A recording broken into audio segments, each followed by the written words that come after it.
আসসালামু আলাইকুম। আমি আজকে আসলাম আপনাদের সামনে একটু কথা বলার জন্য।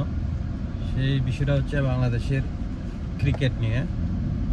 সেটা হচ্ছে যে বাংলাদেশের যেই ক্রিকেটের অবস্থান এখন অনেকটা নিচে।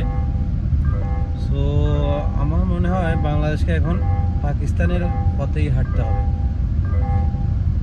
কেননা বাংলাদেশের ক্রিকেটে আপনি দেখেন কি খেলতেছে এগুলা কিন্তু কাম্য না। তারা কি খেলতেছে এগুলো, প্রথম উইকেটে যদি 50 রান থাকে, 0 উইকেট, ওই সময় 40-50 রান পরে উইকেট যায় একটা, তারপরে হঠাৎ কইরা সব একসাথে চলে যাবে।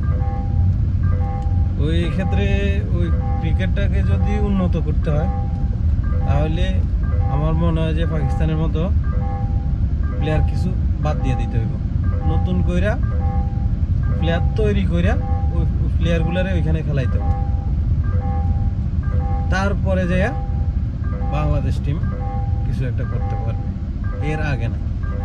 কেননা আপনি লিটন দাসকে দেখেন, উনি ক্যাপ্টেন, ঠিক আছে, ভালো কথা, উনি ভালো প্লেয়ার, ওটাও মানি, কিন্তু ওনার অ্যাটিটিউড দেখলে মনে হয় যে উনি একজন বডি বিল্ডার। ওনার হাত ফ্রি না, ওনার বডি ফ্রি না, ওনার হাঁটা চলা দেখলেও বোঝা যায়। আপনারা দেখেন আরো অনেকজন আছে, সবার নাম ধরে বলতে পারতেছি না, তো আপনারা এগুলো খেয়াল করেন।